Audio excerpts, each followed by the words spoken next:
Femme forte et indépendante à 20 ans. Femme forte et indépendante à 20 ans. Ma chérie, tu es forte et indépendante, non? Tu as un appartement de 500 000. Tu es dans les cotisations de 100 000 francs. Dès que papa a besoin je sais pas, du savon, ou il a les problèmes sérieux, on a besoin de 250 000. Allez, feu, tu décaisses. Femme forte et indépendante. Et ce sont généralement les parents qui encouragent ces bêtises, hein. Parfois, ils encouragent ça indirectement et même parfois directement sans s'en rendre compte. En oubliant qu'il y a des conséquences en toute chose que nous faisons sur Terre. Il y a des conséquences. Chaque chose que nous faisons a toujours des conséquences. En bien comme en mal. Ça, c'est la loi de la nature. Mon ami là a dit que l'infidélité est quelque chose d'abstrait. On ne va pas parler d'infidélité ici. On ne pourra pas parler d'infidélité parce que une fille qui est capable de louer un appartement, vous avez bien dit loue son appartement. Elle loue son appartement. Ça va vous dire que elle ne vit avec personne en fait. Elle vit seule. Donc ça veut dire qu'elle loue son appartement à Bastos. À Bastos. Elle est dans les cotisations. Wow, c'est bien beau, hein. Mais quelles sont les conséquences derrière? Parce que ce que ces jeunes filles oublient toujours, c'est que tous ces hommes qui leur donnent de l'argent là, ces différents messieurs qui couchent avec elles pour leur donner de l'argent là, ils gagnent 2 fois plus. C'est la stricte vérité que je peux vous dire. Jeunes filles, ces messieurs-là gagnent 2 fois plus. Vous ne connaissez pas ce que vous perdez. Même parfois quand vous dites que vous partez voir les marabouts, parce que moi, je vous dis que je suis quelqu'un qui marche beaucoup. Et je vois beaucoup de choses. Quand je vois une fille dire que non, je m'en vais voir mon marabout va me protéger contre certains gars. Tu ne peux pas te protéger contre ces personnes-là. Tu ne peux pas. Son marabout est plus puissant. Et même quand tu penses même que tu es en train de la voir là, tu ne peux pas la voir. Il gagne 2 fois plus. Posez-vous la question déjà. On va aller à simple. Posez-vous la question, pourquoi est-ce que ces jeunes filles-là, qui ont ces 500 000, sont tuées dans les cotisations de 500 000 et tout, et tout, et tout, et tout. Au finish, elles ne font rien. Elles ne réussissent pas. Elles n'évoluent pas. Leur vie se limite à soit elle tombe sur un gars qui va manger cet argent, soit cet argent va partir dans son vestimentaire, dans sa nourriture, dans sa belle vie et tout, et tout, et tout. C'est comme ça qu'elle va finir fanée. Après, on va la jeter comme une serpillère. Femme forte et indépendante. Méfiez-vous, hein. Le doigt est dangereux, les filles. Le doigt est très dangereux. Avec combien d'hommes tu couches? Sais-tu pourquoi ils le font? Sais-tu pourquoi quelqu'un te propose une somme colossale spécifiquement pour avoir ton corps? Sais-tu ce qu'il gagne derrière? Vous ne vous êtes jamais posé cette question. Donc c'est comme si on vous fait sur un lavage de cerveau. C'est comme si dans votre tête, tout est parti en fumée. Quand on essaie de vous dire que ce que vous faites n'est pas bien, ça entre là, ça sort de l'autre côté. C'est après pour pleurer les regrets. C'est comme ça qu'on vous trouve partout. Au local, on allait trouver le corps de tel là-bas, on allait faire tel là-bas, on allait faire tel là-bas. Les parents ne se posent même pas la vraie question. Ma fille, tu fais quoi dans la vie? C'est le matériel. Nos parents d'aujourd'hui sont devenus matérialistes parce que j'accuse plus les parents. Tu vois ta fille à 20 ans. Même si vous vivez dans la souffrance, vous pensez que vous êtes les seuls qui avaient souffert dans la vie ou bien qui souffraient plus dans la vie. Au point où tu laisses ta fille s'envoler de ses propres ailes sans poser la question, ma mère, ma fille, tu fais quoi dans la vie? D'où sors-tu autant d'argent pour vivre dans de belles appartements? Comment tu fais pour avoir cet argent? Qui te le donne? Tu travailles comment? Non. Quand la fille arrive là, bien pomponnée, belle, senti bon, parfois il a un véhicule. Oh, ma fille a réussi. Elle a réussi dans quoi? Ta fille fait la prostitution, elle vend son corps, elle vend son âme. Parce que, soyons clairs, elle vend son âme. Tu n'essayes pas de la sauver. C'est le matériel qu'elle t'offre là qui t'intéresse. Toi, mère, père. Oh, on a souffert. Moi-même, j'ai souffert. Même ma famille a souffert. Vous pensez que même chez les hommes, c'est pas possible. Même chez les hommes, même les hommes peuvent faire des saletés. La preuve en est que voilà les hommes qui ancrent dans les mauvaises choses pour devenir riches. Mais un homme qui a vraiment eu l'école de la vie, ou une femme qui a vraiment vécu l'école de la vie, a appris, ne peut pas se retrouver en train de faire ce genre de choses. La réussite, c'est étape par étape. La réussite, on ne saute pas les étapes pour avoir la réussite. Non. C'est impossible parce que quand tu sautes les étapes pour avoir la réussite, les conséquences de ça seront vraiment amères. Et c'est toujours amer, ce n'est jamais sucré en fait. Au départ, c'est toujours bon, mais les conséquences sont toujours amères. Voilà pourquoi vous les trouvez toujours là dehors. Elle fume, elle boit, elle a un caractère impoli, elle ne ressemble à rien. Elle se cache juste derrière son maquillage. Tu vas voir une petite fille de 20 ans, elle a les seins comme les babouches. Parce qu'elle gagne les miettes. Parce que ce qu'elle pense là qu'elle gagne là, ce sont les miettes, ce n'est pas l'argent. Le vrai argent, c'est successif. C'est que quand ça commence à venir là, que tu as travaillé dur pour l'obtenir là, toi-même tu es fier, tu manges ton argent avec toute la rage. Jeune fille, méfiez-vous. Faites très attention. Le dehors vous trompe. Le dehors vous ment. Je ne vous empêche pas. Allez, vivez la vie que vous rêvez d'avoir. Vivez la vie que vous rêvez d'avoir. Mais après, ne venez pas toujours pleurer dans les réseaux sociaux parce que c'est comme ça que vous êtes. Quand on vous parle, vous insultez les gens qui veulent vous conseiller. Mais après, quand ça cuit, vous venez faire des messages anonymes.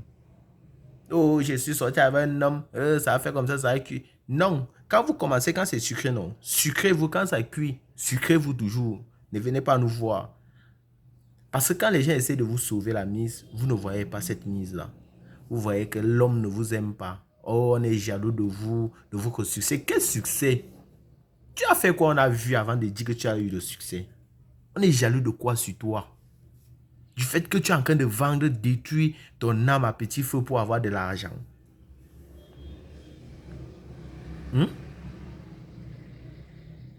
Du fait qu'un homme couche avec toi et te donne 500 000 en une soirée. 500 000 francs. C'est le salaire de combien de personnes? Pourquoi certaines filles ne réfléchissent pas? Et puis vous vous moquez des filles, des vraies femmes fortes, indépendantes. Ces jeunes filles-là, elles marchent avec son plateau sur sa tête ou bien ses morceaux de viande pour vendre au moins son argent et fait play. Vous les insultez parce que toi, tu passes ton temps à t'habiller comme une vagabonde pour aller te placer soit dans les snacks, soit dans les boîtes de nuit. Parce que tu espères trouver quelqu'un qui va te coucher. Et ce qui est marrant, ces jeunes filles-là ne visent pas n'importe qui. Hein. Elles ne visent pas n'importe qui. Elles savent pourquoi elles sont là. Elles savent quel genre de personnes sont là. Elles savent que si je sors avec cette personnalité publique là, voilà. Déjà, une personnalité publique qui se trouve dans ce genre d'endroit, ça ne vous interpelle pas. Ce qui vous intéresse, c'est le cash. Après, quand les conséquences arrivent, ce sont les pleurs partout. C'est malheureux. Hein. Je vais vous raconter une petite anecdote. Quand j'étais petit, je vivais dans un quartier où il y avait une femme, une mère, une jeune femme même. Je ne vais pas dire une mère, une jeune femme. Oui, bon, elle était comme ma mère parce qu'elle était plus grande que nous. Mais à son époque-là, à notre époque, de son époque à lui, à elle, pardon, elle était encore dans les trentaines, oui, trentaines. Elle faisait la prostitution pure et simple, comme vous entendez là. Chaque fois qu'elle rentrait du soir, elle nous disait toujours que la vie que vous voyez ici, j'y ai cru, mais ce n'est pas ce qu'on pense. J'y ai cru que grâce à la prostitution, je deviendrai une femme. Je deviendrai une femme forte, que j'aurai de l'argent, j'aurai des véhicules. On m'a parlé, je n'ai pas voulu écouter. Ça, ce sont les faits réels que vous dites. On m'a parlé, je n'ai pas écouté. Ici, on ne savait même pas que la femme elle était déjà malade. Je vous assure que cette femme avait des hommes. Mais cette femme est finie comme un rien. Tout son argent partait sur sa santé, sur sa vie. Et pourtant, elle avait les hommes riches, pas n'importe quel type d'homme. C'était pas n'importe quelle femme. Mais elle est finie comme rien. Comme elle est venue dans le ventre de sa mère. C'est comme ça qu'elle est retournée à la tombe. Mais ce qui m'étonne, c'est que ce genre de conséquences ne donne pas la leçon à la génération suivante. Où est-ce que nos parents ont échoué? Où est-ce que nos parents ont fauté avec cette affaire?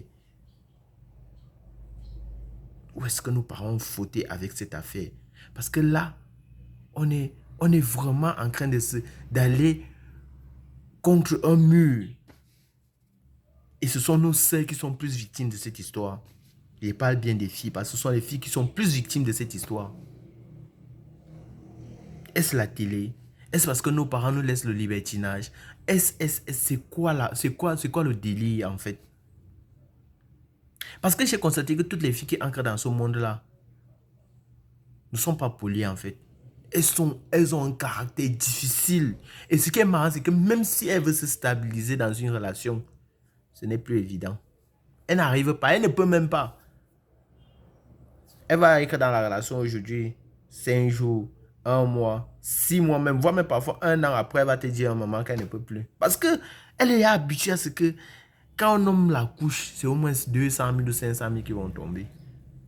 Un 200 000 qu'elle ne va même rien foutre avec. Et pourtant, si l'argent était facile, je vous jure que c'est qu'il y a beaucoup de filles ici dehors qui font dans ça, qui auraient à construire des immeubles.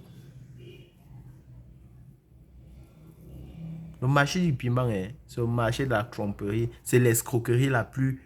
Je ne sais pas comment qualifier ça. C'est le marché la plus bête qui existe. Parce que quand une fille vend son piment, comme vous appelez souvent, elle pense que ce qu'elle a est 2 fois plus que ce qu'un homme l'a. Vous comprenez ce que je veux dire? Mais pourtant, au fond, ça n'est tout autre.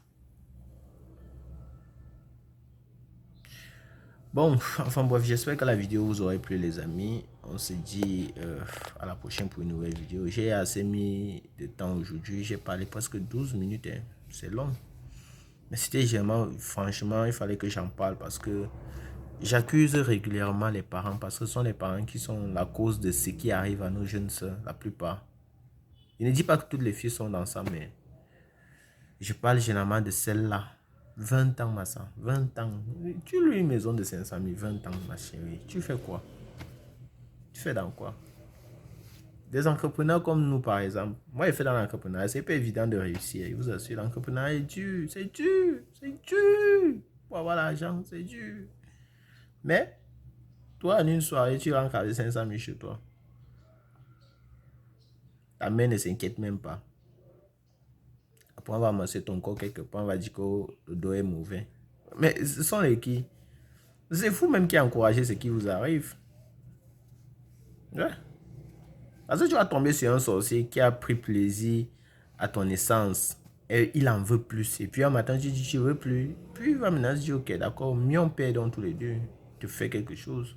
Toi, tu avances. Lui reste derrière. Il cherche encore une autre qui va faire la même chose. Méfiez-vous les filles. Le dehors que vous pensez que c'est pas ça. Parce que ça ne vous donne aucune vie. Il n'y a rien de plus moche quand une femme fume, boit, s'habille de la manière la plus dévagondée ou bien dévagondée. Je ne sais même plus comment on dit ça. C'est bête.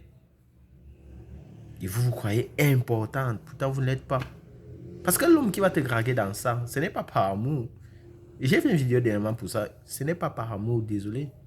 C'est parce que tu as des belles fesses. Tu as des seins. Parfois, on voit des seins bombés là. Quand on retire, c'est la babouche. Et puis, tu vas passer d'homme à homme. Tu quittes de chez Jean, tu es chez Paul. Tu quittes chez Paul, tu es chez Martin. Tu quittes chez Martin, tu es à Celle. Tu quittes chez Celle, tu es chez Junior. C'est comme ça que ta vie va aller jusqu'à ce que tu vas aller mourir. Tu n'auras même pas te marier. Parfois même, tu peux même finir. Tu es une mère de plusieurs enfants et des pères différents. Parfois, tu as même la chance de tomber sur l'homme qui devait changer ta vie. Mais à cause du dehors là, du plaisir que tu as pris dehors là, où le sexe est insatiable pour ta vie, tu te retrouves en train de t'enfoncer au fur et à mesure. Si c'est la première fois que vous découvrez ma laide de tête, n'oubliez pas de vous abonner et d'activer la notification pour ne pas rater mes prochaines vidéos. Moi, je vous ai dit, je sais, j'ai la langue bouche. Quand c'est bon, je parle. Quand c'est mauvais, je parle encore plus. Donc, on se dit à la prochaine pour une toute nouvelle vidéo. Ciao.